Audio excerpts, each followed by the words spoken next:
everyone, welcome to Drishti CUET guys and welcome to this most important session for your CUET UG exam 2025. So जैसा कि आप सबको पता है कि एग्जाम में अब बस कुछ ही दिन रह गए हैं और ये वो टाइम है जब आपको करना है रिवीजन अपने सभी इंपॉर्टेंट टॉपिक्स का। So आज हम इस सेशन में लेकर आए हैं आप सभी के लिए बायोलॉजी डोमेन के इंपॉर्टेंट क्वेश्चंस जिसके थ्रू आप अपने सभी बायोलॉजी के टॉपिक्स को रिवाइज कर सकते हैं। जी हाँ, अगर आपका CUET UG में डोमेन सब्जेक्ट में one of the subject is biology, तो यहाँ से आप अपना कंप्लीट बायोलॉजी रिवाइज कर सकते हैं विद MCQ फॉर्म। तो जिस तरीके से आपके एग्जाम में क्वेश्चंस पूछे जाते हैं, जिस फॉर्मेट में आपके एग्जाम में क्वेश्चंस पूछे जाएंगे, उसी फॉर्मेट पे आपके लिए यहाँ पे क्वेश्चंस लेकर के आए हैं। MCQ बेस्ड क्वेश्चंस हैं जिसके थ्रू आप अपने सभी टॉपिक्स के इंपॉर्टेंट कॉन्सेप्ट को रिवाइज करने वाले हैं। तो आई एम श्योर कि आप सब रेडी होंगे। फटाफट से आप सभी इस सेशन को अपने सभी दोस्तों के साथ शेयर कर दीजिए सो दैट वो भी हमारे साथ यहाँ पे जुड़ जाएं और अपने रिवीजन को कंप्लीट कर सके। एंड यस ऑफ कोर्स, अगर आपने अभी तक सेशन को लाइक नहीं किया है तो do like and subscribe so that हमारी अगली जो डोमेन सब्जेक्ट की इंपॉर्टेंट क्वेश्चंस की सीरीज आएगी आप वहां से उनको भी रिवाइज कर सके। चलिए शुरू करते हैं and without any delay guys, ये जितने भी क्वेश्चंस हम करेंगे कॉपी पेन लेके बैठिए बिकॉज यहाँ पे आपको इंपॉर्टेंट कॉन्सेप्ट भी दिए जाएंगे, यानी हर क्वेश्चन के साथ आपको प्रॉपर कॉन्सेप्ट एक्सप्लेनेशन होगा सो दैट कि आपका वो टॉपिक, जिस भी टॉपिक के क्वेश्चंस हो वो एक बार में कंप्लीट हो जाए। तो चलिए विदाउट एनी डिले स्टार्ट करते हैं सेशन।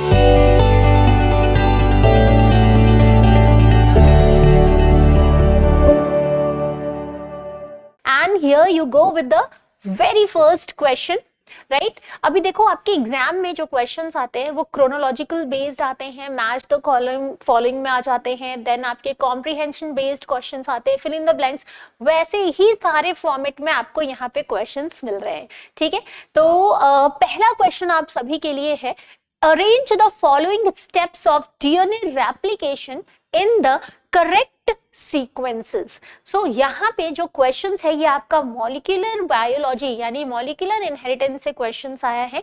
आपको यहाँ DNA रेप्लिकेशन के सीक्वेंस की स्टेप्स को अरेंज करना है। क्वेश्चन बहुत सिंपल है, अगर आपको DNA रेप्लिकेशन पता होगा, आपने अगर पढ़ा होगा तो ऑब्वियसली ये क्वेश्चंस आप कर लेंगे। अगर नहीं भी पढ़ पाए हैं अभी तक तो कोई बात नहीं, मैं आपको यहाँ पे एक्सप्लेन करने वाली हूँ। चलिए बताइए क्या होगा इसका आंसर, जल्दी जल्दी सभी मुझे एंड में कमेंट बॉक्स में अपने मार्क्स बताएंगे कि कितने क्वेश्चन आप सबने अटेंड किए और कितने आपने करेक्ट किए हैं। ठीक है, आप अभी से पेन कॉपी लेके बैठो, हर क्वेश्चन को नोट डाउन करो, जो भी आपका करेक्ट हो रहा है, जितने भी क्वेश्चंस करेक्ट हो रहे हैं मुझे कमेंट बॉक्स में आप लोग जरूर बताइएगा। सो देखो, अगर हम DNA रेप्लिकेशन की बात करते हैं, ठीक है, सबसे पहले तो आपको यहाँ समझना होगा DNA रेप्लिकेशन का मतलब क्या होता है। देखिए DNA नो डाउट हमारा जेनेटिक मटेरियल है जो हमारे जो भी हमारे कैरेक्टर्स होते हैं उनको एक जनरेशन से दूसरे जनरेशन में ले जाने के लिए रिस्पॉन्सिबल DNA ही होता है। ठीक है, अभी रेप्लिकेशन का मतलब होता है ना कि अपनी रेप्लिका बनाना, अपनी कॉपी बना लेना। ठीक है, रेप्लिका वर्ड आपने सुना है ना, रेप्लिका से ही रेप्लिकेशन आया है, मतलब जब DNA खुद अपनी कॉपी बनाता है।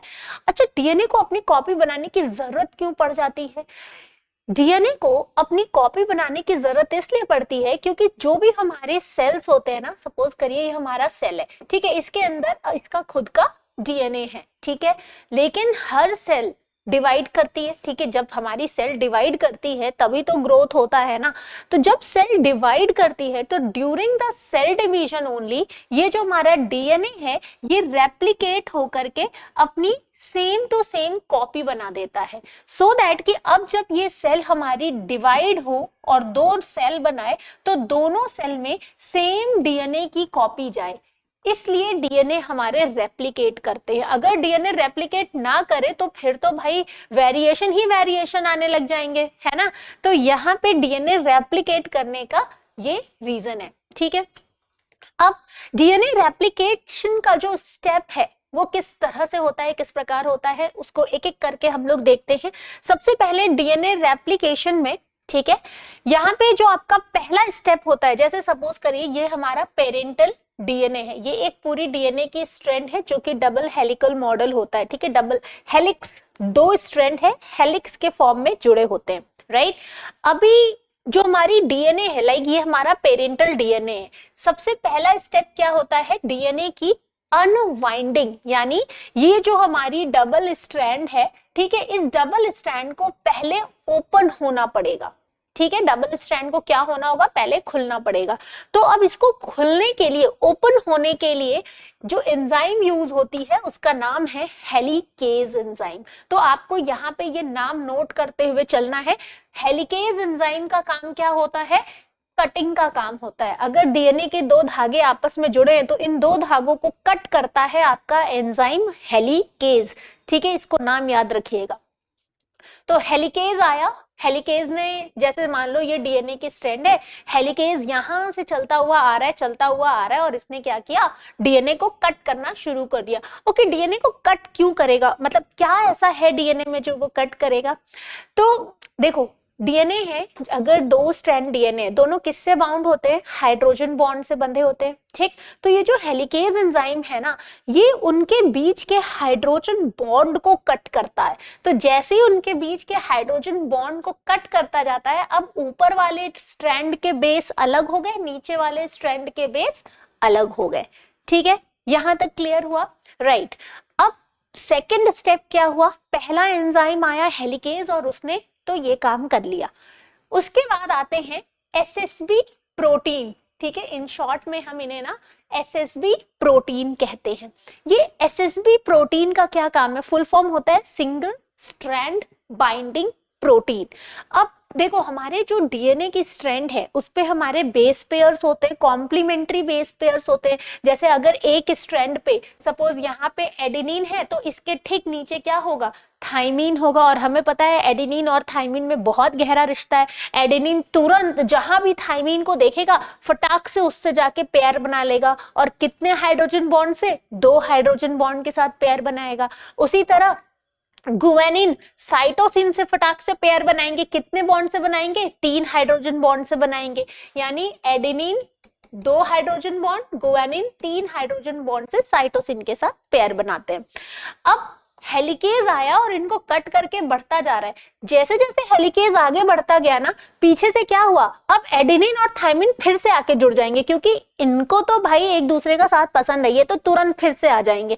तो ये वापस से अपना पेयरिंग ना करें, इसीलिए जैसे जैसे हेलिकेज एंजाइम आगे कट करता हुआ जाता है, वैसे वैसे ये जो सिंगल स्ट्रैंड बाइंडिंग प्रोटीन होती है, एसएसबी प्रोटीन जो होती है, वो आके इस स्ट्रैंड पे बाइंड होती जाती है। जैसे ये देखिए, ये है ना, ये सिंगल स्ट्रैंड बाइंडिंग प्रोटीन होती है जो क्या कर रही है, आके स्ट्रैंड पे बनती जा रही है। पहले हेलिकेज आ रहा है, हेलिकेज इसको कट करता हुआ आगे बढ़ा, पीछे से एसएसबी आया और दोनों स्ट्रैंड पे चिपकता गया, सो दैट कि ये दोनों बेस पेयर आपस में वापस ना चिपके, ठीक है। थर्ड स्टेप में क्या होगा, अब देखो, the leading strand is synthesised continuously in 5 prime to 3 prime direction by DNA polymerase. तो अब यहाँ सेकंड जो फिर से थर्ड स्टेप पे जो एंजाइम आ रहा है उसका क्या नाम है, डीएनए पॉलीमरेज। अब देखो डीएनए पॉलीमरेज का नाम याद रखना बहुत आसान है, ठीक है, क्योंकि कहीं पे आपको आरएनए पॉलीमरेज मिलेंगे, कहीं पे आपको डीएनए पॉलीमरेज मिलेंगे। हमें याद कैसे रहेगा, सबसे पहले तो डीएनए के लिए काम चल रहा है तो डीएनए वाले एंजाइम आएंगे। अब देखो पॉलीमरेज, पॉलीमर क्या होता है, पॉलीमर का मतलब होता है ना कि जब खूब सारे मोनोमर आपस में जुड़ते हैं तो पॉलीमर बनता है, राइट। तो हमारा और एज लगा है मतलब एंजाइम है। तो ये जो डीएनए पॉलीमरेज वाला एंजाइम होता है, इसका क्या काम होता है ना, ये न्यूक्लियोटाइड एक एक सिंगल न्यूक्लियोटाइड उठा करके ले आते हैं और डीएनए के साथ पेयरिंग करते चलते हैं। जैसे मान लो कि ये एक स्ट्रैंड थी, ठीक, अभी यहाँ पे तो ये कट किया, आगे बढ़ा, तो ये जो खाली जगह यहाँ पे, अब मान लो अगर यहाँ पे ए है, राइट, तो ये जो डीएनए पॉलीमरेज है ना, ये कहीं से टी उठा के ले आएगा और ए के साथ बाइंडिंग करा देगा। उसी तरह अगर मान लो यहाँ सी है तो डीएनए पॉलीमरेज जी लेकर आएगा और इसके साथ बाइंडिंग करा देगा। Am I clear to everyone, समझ में आ रहा है डीएनए पॉलीमरेज का काम क्या हो रहा है।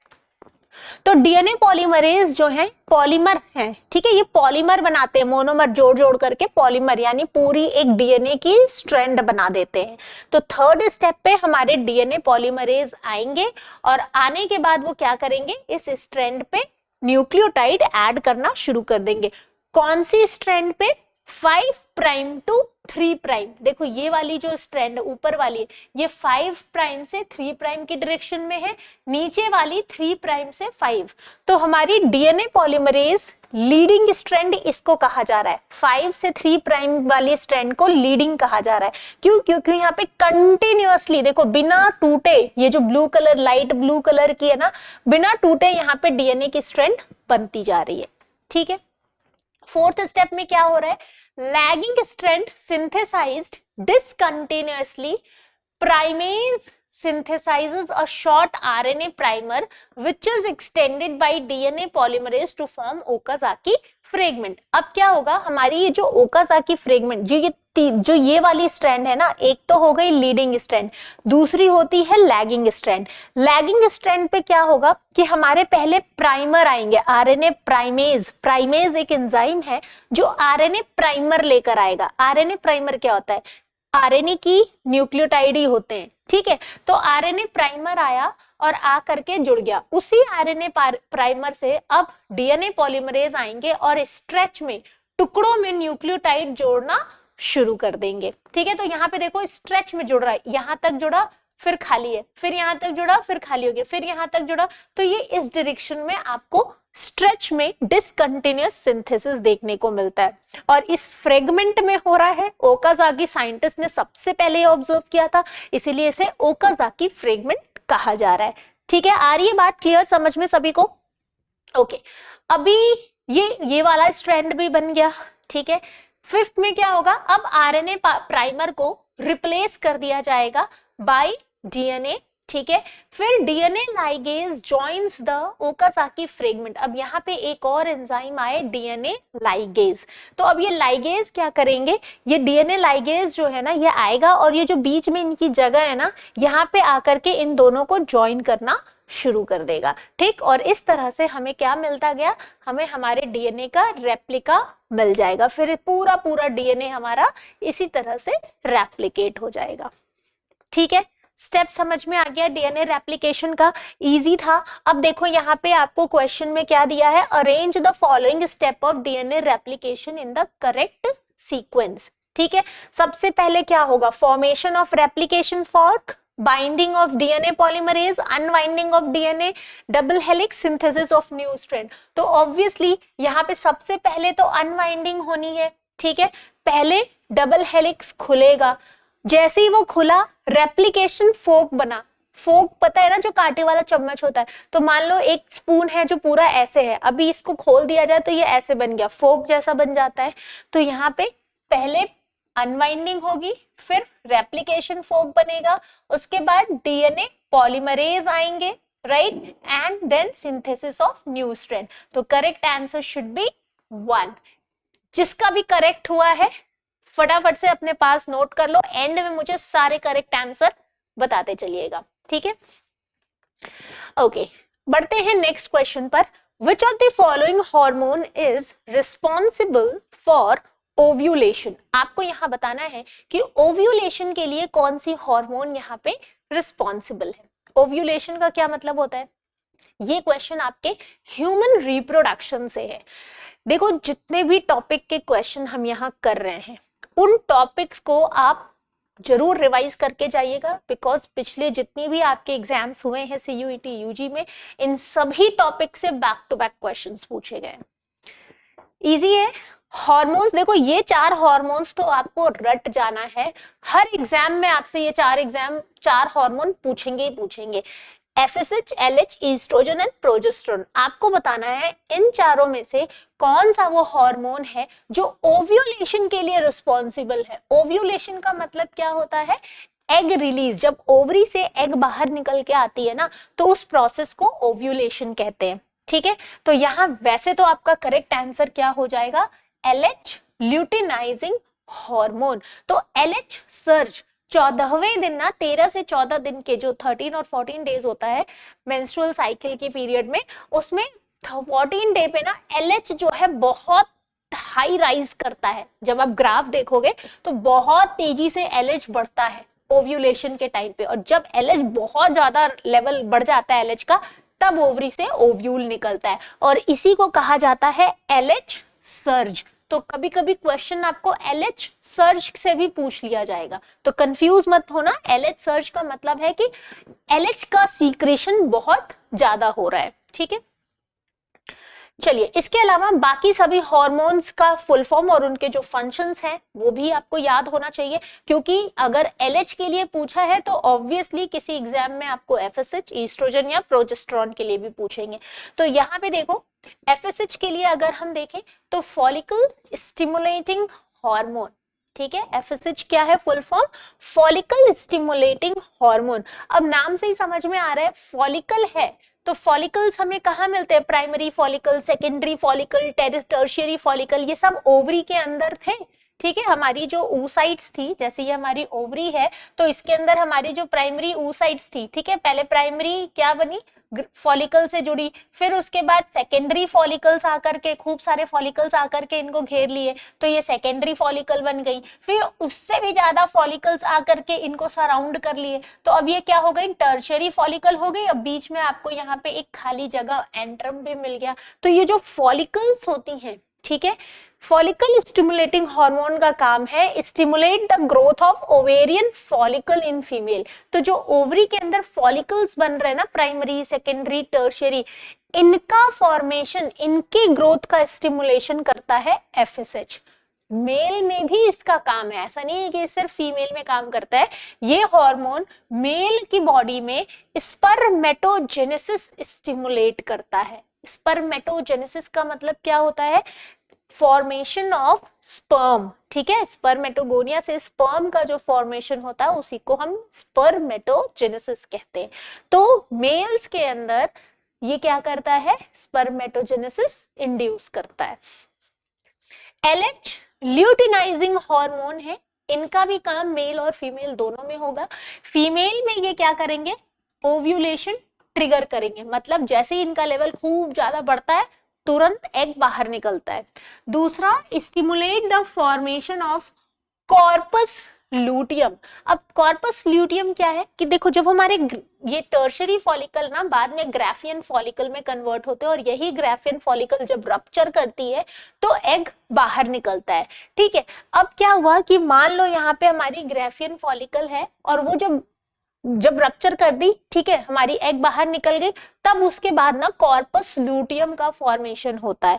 तो ये हमारी जो LH है, ये कॉर्पस ल्यूटियम का भी फॉर्मेशन करा रहे हैं, साथ में स्टिमुलेट कर रहे हैं लेडिग सेल्स इन मेल, ठीक है।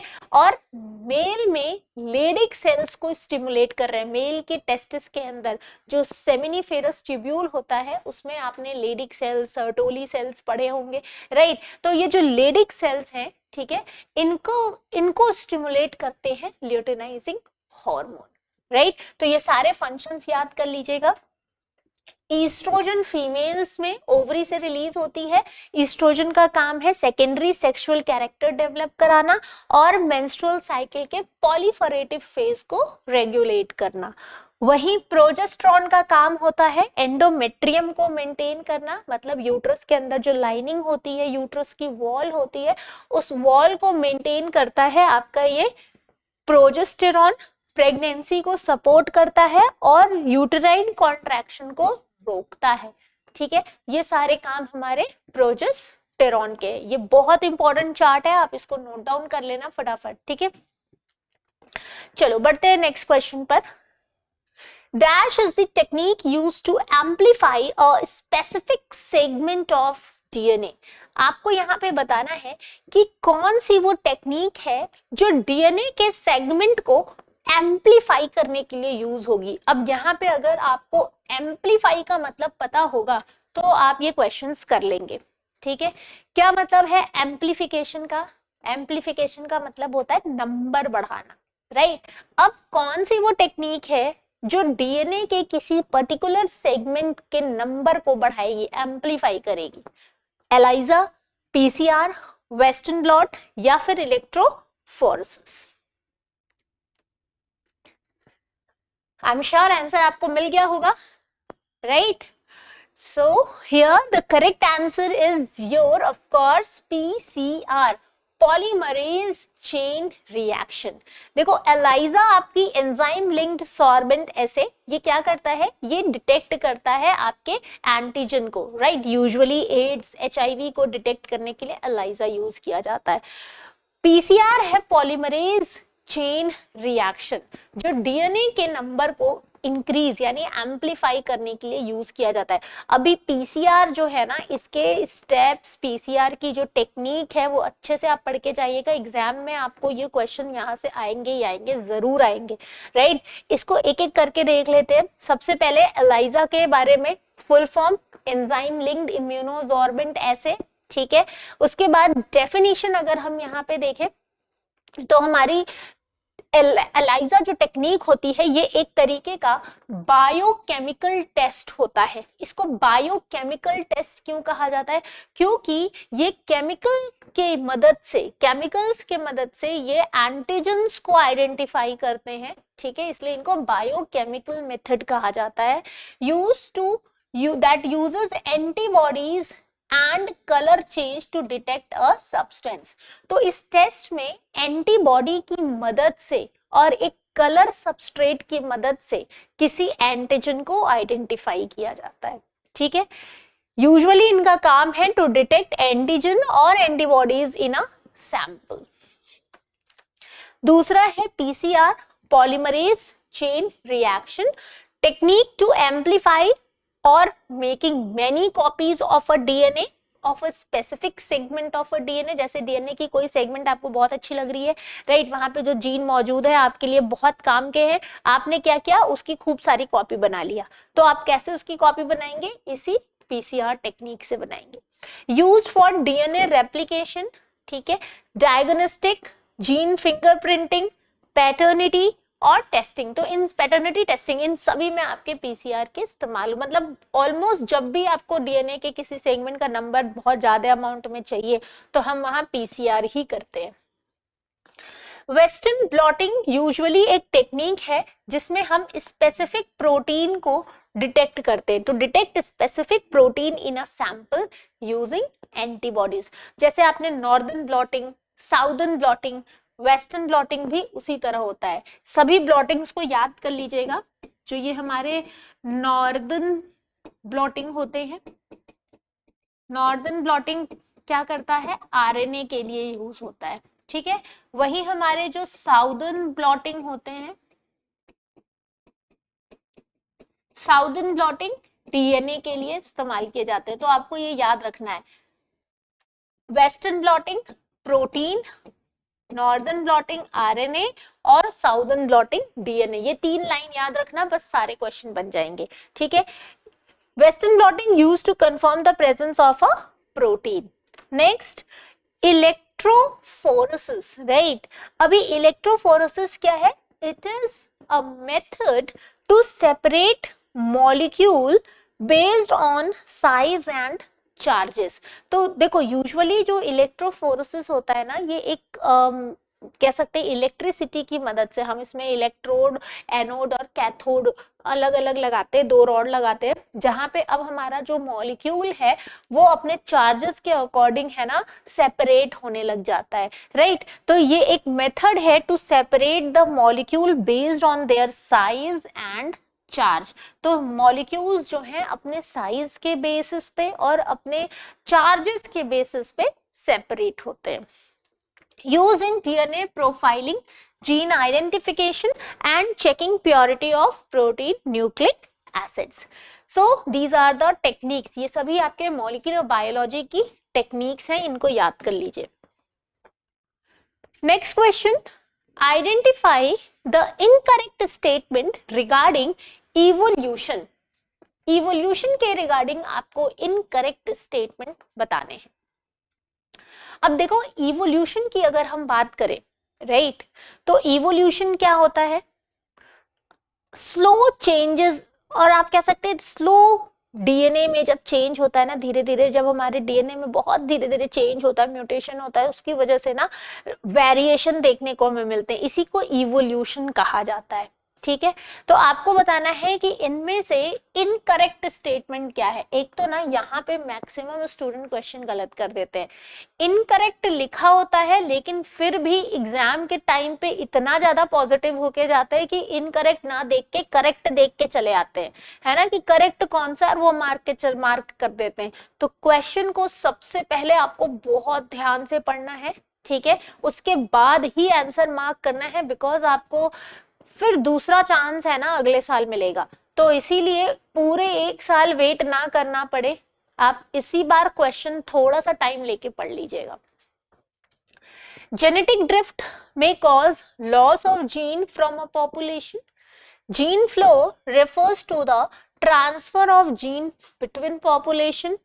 Adaptive radiation results in evolution of similar traits in unrelated species.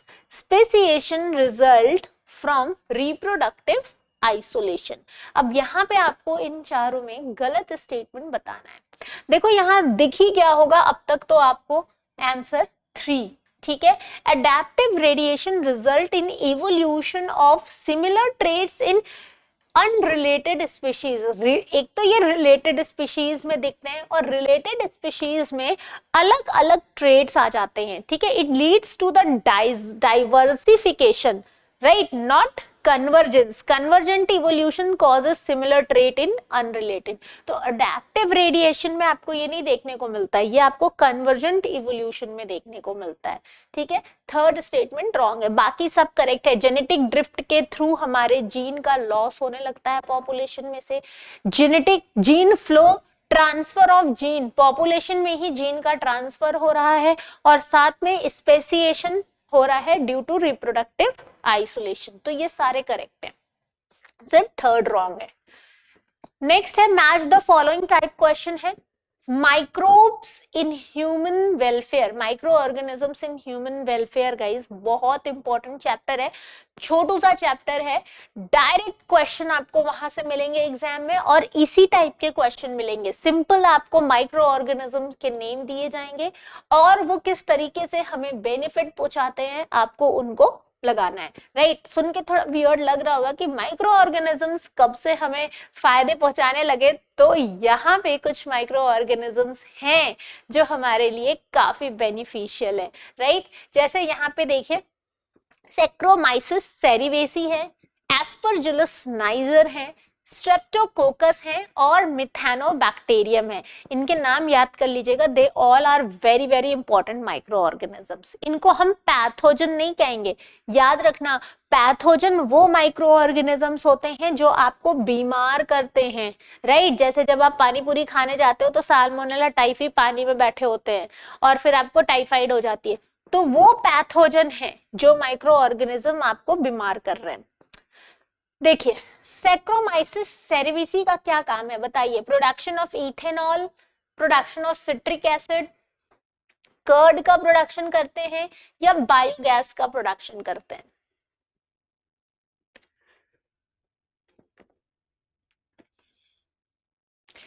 अभी मुझे तो ऐसा लग रहा है कि यहाँ पे सभी करेक्ट है ना।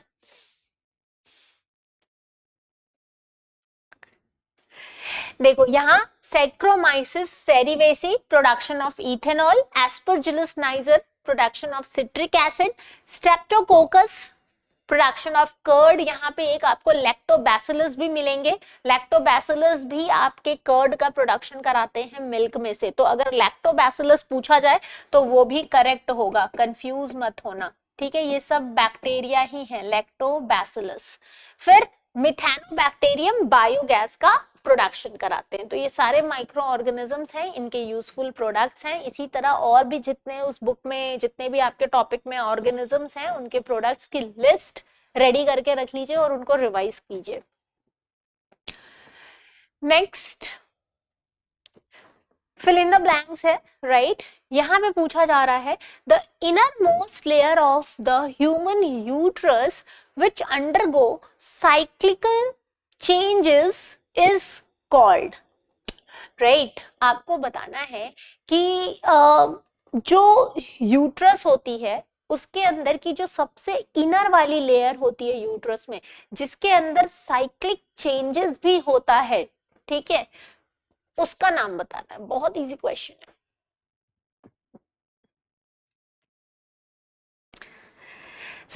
ऐसे तो इसमें इनर मोस्ट लेयर दे ही दिया है। अगर ये इनर मोस्ट लेयर नहीं दिया होता क्वेश्चन में तो थोड़ा ये टिपिकल बन जाता कि कौन सी वो लेयर है जिसमें साइक्लिक चेंजेस होते हैं, राइट। अभी इनर मोस्ट लेयर दे दिया है, दैट मीन्स कि यहाँ पे हमारे एंडोमेट्रियम ही आएंगे। देखो हमारी जो यूट्रस की वॉल होती है, ठीक है, इसके जो आउटर लेयर होती है ये हमारी होती है पेरीमेट्रियम, राइट। ये मिडिल वाली जो वॉल होती है इसको हम कहते हैं मायोमेट्रियम, ठीक है, मायोमेट्रियम। और इसकी ये वाली जो अंदर वाली वॉल होती है इसको कहा जाता है एंडोमेट्रियम, राइट। तो ये होगी आपकी एंडोमेट्रियम। चलिए next, which of the following process is not associated with prophase 1 of meiosis? देखो वैसे तो ये क्वेश्चन आपके सेल डिवीजन का है, लेकिन सिंस कि यहाँ पे आपको रिप्रोडक्शन पढ़ना है, राइट, सेक्सुअल रिप्रोडक्शन पढ़ना है फीमेल ह्यूमंस में भी और फ्लावर्स में भी, तो आपको meiosis which is a type of cell division, उसके बारे में आपको नॉलेज होनी चाहिए कि कौन से मियोसिस किस टाइप का डिवीजन होता है, क्या क्या उसमें स्टेप्स होते हैं, स्टेप्स के भी क्या क्या फंक्शंस हैं।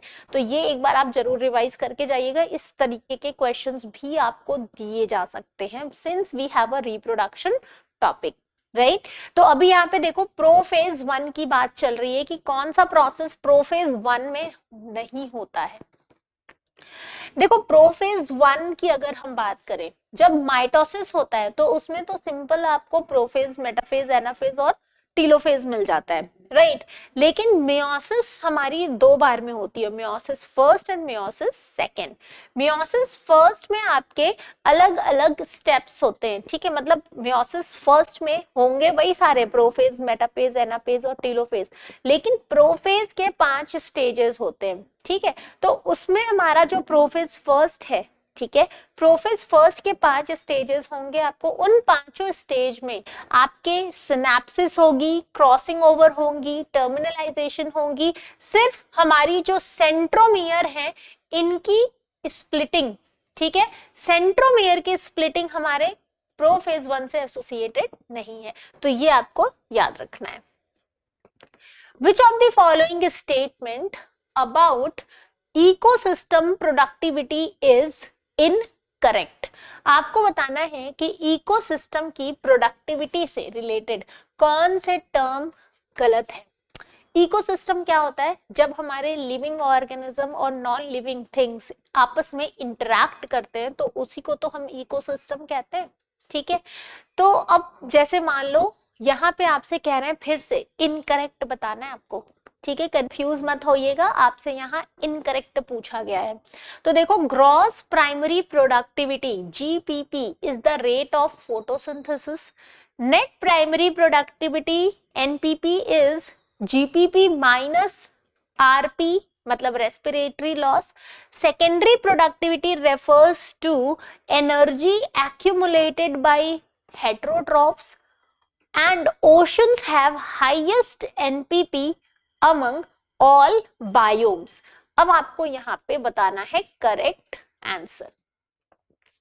देखो प्रोडक्टिविटी से भी आपके इंपॉर्टेंट क्वेश्चन है, ठीक है। अब यहाँ पे कह रहे हैं कि ocean have low productivity per unit area, tropical rain forest have the highest NPP. So यहाँ फोर्थ स्टेटमेंट आपकी रॉन्ग होगी। देखो ये जीपीपी जो होती है ग्रॉस प्राइमरी प्रोडक्टिविटी का मतलब ये हुआ कि हमारा जो प्लांट है, ठीक है, किसी यूनिट एरिया में कितने प्लांट्स ने कितना फोटोसिंथेसिस किया, ठीक है, और कितना बायोमास बनाया, वो हमारा जीपीपी होता है। मतलब जितना फोटोसिंथेसिस हो रहा है that is the primary productivity, ठीक है, ग्रॉस प्राइमरी प्रोडक्टिविटी। अब जब मॉलिक्यूल्स बनेंगे, ठीक है, कुछ खाना बनेगा तो कुछ एनर्जी भी लॉस होता है, ठीक है, तो रेस्पिरेशन के फॉर्म में कुछ एनर्जी लॉस होती है। तो एनपीपी क्या होता है, net primary productivity, GPP minus respiration, ठीक है, आर, तो ये भी करेक्ट है। Secondary productivity refers to the energy accumulated by heterotrophs, तो ये भी करेक्ट है कि जब प्लांट्स ने एक बार एनर्जी यूटिलाइज किया, राइट, और यूटिलाइज करके उसने अपना खाना बनाया, अब उसको अगर किसी हेट्रोट्रॉफ्स ने खाया तो एनर्जी तो उसके पास ट्रांसफर हुई ना, ठीक, और अब अगर उसको कोई खाता है तो अब वो तो सेकेंडरी प्रोडक्टिविटी हो गया। तो यहाँ पे हम क्या कहेंगे, तीनों स्टेटमेंट करेक्ट है except the fourth. Next, arrange the evolutionary event in the correct order of occurrence. आपको यहाँ पे इवोल्यूशनरी इवेंट बताना है इन अ करेक्ट ऑर्डर, मतलब पहले क्या हुआ वाला टाइप क्वेश्चन है। Formation of prokaryotes, origin of life, appearance of eukaryotes, evolution of multicellular organism। चलिए फटाफट से इसका आंसर करके बताइए मुझे, बहुत इजी क्वेश्चन है, आपको सिर्फ इसको अरेंज करना है। सबसे पहले क्या हुआ होगा बताओ। आई थिंक बहुत इजी है यार, देख के ही समझ में आ जाएगा आपको इसका करेक्ट आंसर क्या है ना। देखो इवोल्यूशनरी इवेंट में तो ऑब्वियसली सबसे पहले तो लाइफ की ओरिजिन हुई होगी, ठीक है, यानी सबसे पहले हमारा लाइफ ओरिजिनेट हुआ है। अब यूकैरियोट्स और प्रोकैरियोट्स में देखा जाए तो पहले कौन आया, तो हमें पता है कि प्रोकैरियोट्स क्या है, प्रिमिटिव वाले हैं ना, प्रिमिटिव न्यूक्लियस वाले हैं, सिंपलेस्ट होते हैं, सबसे पहले आए हुए हैं, इसीलिए तो ये प्रो है। ये यहाँ पे आप आईफोन प्रो मैक्स वाला मत सोच के जाना कि मैम आईफोन प्रो मैक्स तो अभी आया हुआ है ना, आप कह रहे हैं प्रो का मतलब पहले, हमारे बायोलॉजी में प्रो का मतलब पहले होता है, ठीक है। तो यहाँ पे प्रोकैरियोट्स, फिर कौन आएंगे, प्रोकैरियोट्स आ जाएंगे, राइट, उसके बाद आ जाएंगे आपके यूकैरियोट्स, मतलब एक बार प्रोकैरियोट्स आए उसके बाद आपके यूकैरियोटिक सेल आएंगे एंड देन मल्टीसेल्यूलर ऑर्गेनिज्म आएगा। तो ऑप्शन क्या हो जाएगा, B A C D, B A C D, yes correct answer should be your 4। Next, read the passage and answer the question that follows.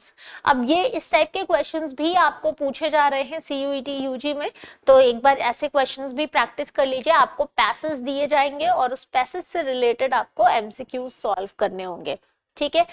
BT cotton is a genetically modified organism, ठीक है, BT cotton क्या है, एक GMO crop है, develop by introducing a gene from the bacterium bacillus thuringiensis, जो कि एक bacteria के इंसर्शन से, बैक्टीरिया से के इंट्रोडक्शन से हुआ है।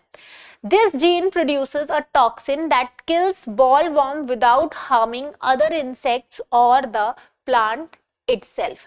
तो मतलब ये तो वैसे तो आपको पूरा पैसेज ही दे दिया है, पूरा फुल ऑन पैसेज दिया हुआ है, आपको यहाँ पे इनसे रिलेटेड कुछ क्वेश्चन सॉल्व करने हैं, ठीक है।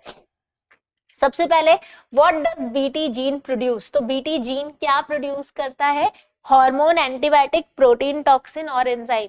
पैराग्राफ अगर ध्यान से पढ़ा होगा तो आपको आंसर मिल गया होगा कि ये एक टॉक्सिन प्रोड्यूस करता है। मैं इसको थोड़ा सा आपको पहले स्टोरी समझा देती हूँ कि इसके पीछे कहानी क्या है, उसके बाद तो ये सारे क्वेश्चन फटाफट हो जाएंगे। देखो बीटी कॉटन की अगर हम बात करें, राइट, तो ये आपके बायोटेक्नोलॉजी वाले टॉपिक से क्वेश्चन है, जो एप्लीकेशन है ना बायोटेक का, उससे हुआ क्या कि जो हमारे कॉटन के प्लांट्स थे पहले उस पे ना इंसेक्ट्स बहुत तेजी से लगते थे और पूरा पूरा प्लांट खा जाते थे, मतलब पूरा पूरा क्रॉप जो फील्ड था ना, जो खेत था कॉटन का, वो पूरा खत्म हो जाता था, इतना ज्यादा खाते थे। तो इनिशियली स्टार्टिंग में लोग क्या करते थे कि बैसिलस थुरिंजिनेसिस, इसी बैक्टीरिया को स्पोर के फॉर्म में कलेक्ट करके रखते थे, इस बैक्टीरिया का स्पोर्स इनके पास होता था और उसको वो पानी में मिला के और उस पे पानी मतलब दवाई छिड़कते थे, ऐसे नहीं होता जैसे कॉटन के प्लांट पे दवाई छिड़क रहे, तो ऐसे वो करते थे। तो इसमें भी क्या होता था ना कि मतलब किसी पे पड़ता था, किसी पे नहीं पड़ता था, मतलब काफी सारे, और काफी कॉस्टली भी हो जाता था, ये सब पे हो भी नहीं पाता था एक बार में। तो अब साइंटिस्ट ने कहा कि ऐसा क्या है इस बैसिलस थुरिनजेनेसिस में, जिसके स्पोर्स को डाला जा रहा है उसमें ऐसा क्या है जिसकी वजह से प्लांट्स पे इस पे कीड़े नहीं लग रहे हैं। तो अब यहाँ पे बायोटेक वाले आ गए, ठीक, और उन्होंने क्या किया, उन्होंने बैसिलस थुरिनजेनेसिस को का ही पोस्टमार्टम कर डाला, राइट। और जब उन्होंने उसका पोस्टमार्टम कराया जेनेटिक लेवल पर, तो उन्हें क्या पता चला कि भाई बैसिलस थुरिनजेनेसिस बैक्टीरिया के अंदर तो एक जीन होता है जिसको बीटी जीन कह दिया उन्होंने, ठीक। और वो जीन रिस्पॉन्सिबल किस लिए होता है, जैसे मान लो ये बैसिलस थुरिनजेनेसिस के अंदर एक जीन मिला जिससे कि एक प्रोटीन टॉक्सिन निकल रहा था, एक प्रोटीन निकल रहा था जो कि काफी टॉक्सिक था, और इसी प्रोटीन टॉक्सिन की वजह से ही वो प्लांट पे जो कीड़े इंसेक्ट्स आ रहे थे और उसको खा रहे थे वो मर जा रहे थे। तो अब यहाँ पे एक और क्वेश्चन आया, ठीक। अभी देखो इनके अंदर जो प्रोटीन टॉक्सिन था ना उसको प्रोटॉक्सिन कहा गया, ठीक है, उसे क्या कहा गया, प्रोटॉक्सिन कहा गया। तो अब क्वेश्चन ये आया कि अगर बैक्टीरिया के अंदर ये टॉक्सिन्स है, टॉक्सिक का मतलब क्या होता है, जहरी होता है, तो अगर खुद बैक्टीरिया के अंदर ये टॉक्सिन है तो इससे बैक्टीरिया को क्यों नहीं कोई नुकसान पहुंच रहा है। तो ये वही बात हो गई, जैसे एसिड हमारे भी स्टमक के अंदर है, लेकिन हमारे स्टमक के अंदर एसिड हमारा कुछ नहीं बिगाड़ पा रहा है, क्यों, क्योंकि हमारी स्टमक की इनर लेयर पे पूरी म्यूकस की कवरिंग है, तो हमारे स्टमक को कोई नुकसान नहीं पहुंच रहा है। उसी तरह जो हमारे बैक्टीरिया हैं बैसिलस थुरिनजेनेसिस, इनके अंदर जो टॉक्सिन रिलीज हो रहा है, जो टॉक्सिन बन रहा है इनके जीन के द्वारा, ठीक है, वो टॉक्सिन जो है वो इनएक्टिव फॉर्म में है, राइट। तो ये जो टॉक्सिन होता है इनके अंदर ये इनएक्टिव फॉर्म में होता है, मतलब ये कोई काम का नहीं होता है, ठीक।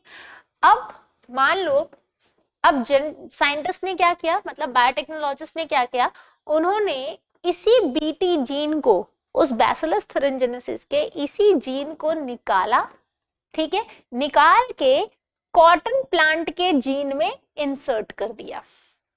सुनने में कितना अच्छा लग रहा है, करने में उतना ही मुश्किल है। तो इन्होंने क्या किया, वहां से जीन बीटी जीन को निकाला और प्लांट के जीन में डाल दिया। अब जो नया प्लांट ग्रो हुआ उसके अंदर उसके जीन तो थे ही, बीटी के भी जीन आ गए। अब जब उसके अंदर बीटी के जीन आ गए तो अब क्या हुआ, अब जो टॉक्सिन ये बैक्टीरिया में बन रहे थे अब उस प्लांट के अंदर वो टॉक्सिन बनने लगे। और अब क्या हुआ, वो आए हमारे इंसेक्ट्स भाई साहब आए, आके प्लांट की पत्तियों को खाना शुरू किए। जैसे ही उन्होंने प्लांट की पत्तियां खाना शुरू की, ये टॉक्सिन जो बना था उनके अंदर, ये टॉक्सिन चला गया उस इंसेक्ट के पेट में। अब इंसेक्ट के पेट में जब वो टॉक्सिन गया तो हमारे बेचारे इंसेक्ट का जो स्टमक है वो एल्कलाइन होता है, तो वहां पे क्या हुआ, इस एल्कलाइन मीडिया में ये जो टॉक्सिन था एक्टिव हो गया। अभी तक इनएक्टिव था, प्लांट में भी इनएक्टिव है, बट बैक्टीरिया जो इंसेक्ट है उसके गट के अंदर जाके वो एक्टिव हो गए। अब जब उसके गट के अंदर जाके वो एक्टिव हो गए तो अब क्या हुआ, उसके इंटेस्टाइन में छेद हो गए, पानी भर गया, मर गया बेचारा स्वेलिंग होकर के। तो इस तरीके से बीटी कॉटन बना, जिसको इसीलिए इसको जेनेटिकली मॉडिफाइड कहा जाता है। अब आप लोग इनसे रिलेटेड सारे क्वेश्चंस कर सकते हैं फटाफट। तो बैक्टीरिया से what does BT gene produce, a toxic protein produces. Next question, the purpose of introducing the BT gene in cotton is to, बताइए बीटी जीन का क्या पर्पस था, कॉटन में क्यों इसको इंट्रोड्यूस किया गया। कहानी मैंने आपको सुना दी है, अब आंसर की बारी है। क्या उसके फ्लावर की साइज बढ़ाने के लिए, क्या कॉटन को फंगस से रेजिस्टेंस करने के लिए, क्या protect cotton from insect pest और increase water absorption. Yes, protect cotton from insect pests. Next, the origin of the BT gene is, बताइए बीटी जीन की ओरिजिन क्या है। प्लांट है, एनिमल है, बैक्टीरिया है, फंगस। भाई इससे इजी क्वेश्चन तो मैं नहीं देख सकती हूँ, तो ये बैक्टीरिया ही है, इस पे ज्यादा टाइम देना नहीं है हमें। अगले क्वेश्चन पर आ जाते हैं। The benefit of using BT cotton is, ये सब आपके उसी कॉम्प्रिहेंशन, उसी पैसेज पे क्वेश्चन है बेस्ड।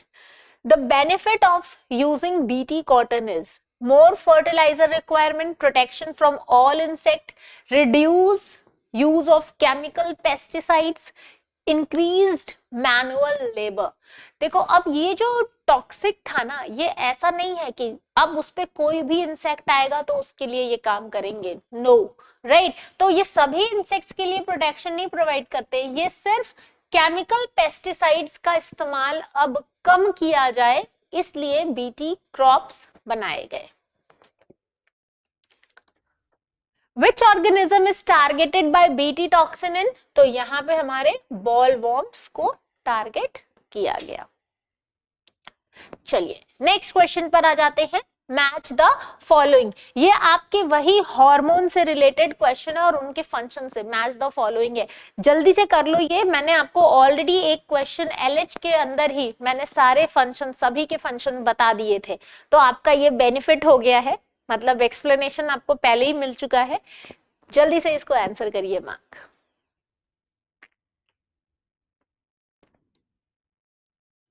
ऑलराइट, सो हो गया। एलएच क्या करेगा? एलएच का क्या काम है? ओव्यूलेशन कराना, right. Progesterone maintenance of endometrium, FSH follicle maturation, oxytocin uterine contraction. So बता दो आंसर क्या होगा? ए का 3, बी का 1, सी का 2 और डी का 4, यानी option A will be the correct one. Okay, question 11 हो गया है। बढ़ते हैं क्वेश्चन नंबर 12 पे। आई होप कि अब तक आपके सारे क्वेश्चन करेक्ट हुए होंगे, अगर नहीं भी हुए हैं तो परेशान मत होइए, कॉन्सेप्ट को समझते चलो। एंड में जितने भी क्वेश्चन करेक्ट हुए मुझे आप चैट में बताना, ठीक है? चलो, विच of the following disease is caused by a protozoa? बहुत इंपॉर्टेंट टॉपिक आ गया फिर से हेल्थ एंड डिजीजेस से। कौन सी वो डिजीज है जो प्रोटोजोआ के थ्रू होती है? टाइफाइड, मलेरिया, ट्यूबरकुलोसिस या फिर pneumonia? Yes, quickly everyone. Typhoid, malaria, tuberculosis या फिर pneumonia? So here the correct answer is your guys. देखो, मलेरिया हमारा होता है किसकी वजह से? Plasmodium, right. Malaria caused by plasmodium, right. अभी टाइफाइड बैक्टीरिया से होता है, कौन सी bacteria? Salmonella typhi, right. Tuberculosis mycobacterium tuberculi, ठीक है। फिर pneumonia cause by streptococcus pneumoniae, streptococcus pneumoniae. तो अभी ये तीनों हमारे बैक्टीरियल डिजीज हैं, ये हो गई, ये हो गई, ये हो गई। ये तीनों होते हैं किसकी वजह से? बैक्टीरिया की वजह से। अकेला मलेरिया इसमें है जो प्लाज्मोडियम यानी प्रोटोजोआ के थ्रू होता है। The green pigment responsible for capturing solar energy in plant is called carotene, xanthophyll, chlorophyll, anthocyanin। Bonus mark वाला क्वेश्चन है ये, तो है ना, बोनस मार्क्स वाला क्वेश्चन है, सबको मिलेंगे। देखो आपके एग्जाम में भी, किसी भी एग्जाम में, राइट, 60 to 70% क्वेश्चन हमेशा ऐसे होते हैं ना कि आप सब उस क्वेश्चन को कर सकते हैं, राइट। जैसे मान लो 70% क्वेश्चन अगर ऐसे होंगे जो जिसने पढ़ा है वो सब कर लेंगे, उनमें 10% तो ऐसे क्वेश्चंस होते हैं कि कोई कुछ भी नहीं पढ़ा है ना तो भी वो कर लेता है। जो बाद के 20% क्वेश्चन होते हैं वही होते हैं आपके गेम चेंजर, राइट। क्यों गेम चेंजर है? क्योंकि वही 20 क्वेश्चंस हैं जो आपको फंसाते हैं, जो बहुत अच्छे से पढ़ाई करके जाते हैं, हर कॉन्सेप्ट को समझते हैं, मॉक टेस्ट करते हैं, वो 20% करके आ पाते हैं और फिर उनका सिलेक्शन होता है। तो किसी भी एग्जाम में 60 to 70% तो आप सब कर सकते हो बहुत आराम से। तो ये वो 10% वाला है जो सब कर सकते हैं। क्लोरोफिल पिगमेंट, क्लोरोफिल पिगमेंट वो पिगमेंट है जो सनलाइट कैप्चर करती है और फिर फोटोसिंथेसिस में हेल्प करती है। तो बाकी के सब क्या है, कैरोटीन क्या है, ज़ैंथोफिल क्या है, एंथोसाइनिन क्या है। देखिए जो हमारी कैरोटीन है इनका काम क्या होता है, absorb light for photosynthesis, precursor of vitamin A, provide orange red colour. जैसे क्लोरोफिल ग्रीन कलर देता है आपके प्लांट्स को, right, responsible for green coloration. Similarly हमारे जो कैरोटीन है they are similar for orange colour, ठीक है। Xanthophyll absorb light for photosynthesis, protects plants from excessive light, provide yellow color। तो आपको इनके कलर्स याद रखने हैं। कैरोटीन आपको दे रहा है ऑरेंज कलर, ठीक है, ज़ैंथोफिल आपको दे रहा है येलो कलर, क्लोरोफिल से ग्रीन कलर मिलता है हमारे प्लांट्स में, और एंथोसाइनिन जो होते हैं यूजुअली ये रेड या ब्लू या पर्पल कलर देते हैं, right. Also protects plants from UV radiation, right. तो अभी देखो ये कलर्स याद रखना है, जो भी हमें प्लांट्स में, फ्रूट्स में, वेजिटेबल्स में ये सब red, green, yellow, orange colour देखने को मिलते हैं ना, ये सब इन्हीं पिगमेंट्स की वजह से होते हैं, ठीक है। Next, identify the incorrect statement about biodiversity conservation. So biodiversity conservation के लिए यहाँ पे करेक्ट स्टेटमेंट क्या होगी, in situ conservation involve protecting habitat, ex situ conservation include botanical garden, sacred groves are example of ex situ conservation, national parks are part of in situ conservation। अब देखो biodiversity last topic है आपका ये book का, biodiversity conservation बहुत important है। अब conservation हम एक्स और इन सीटू करते हैं। इन सीटू होता है जब उन्हीं के घर में उन स्पीशीज को प्रोटेक्ट किया जाए, राइट।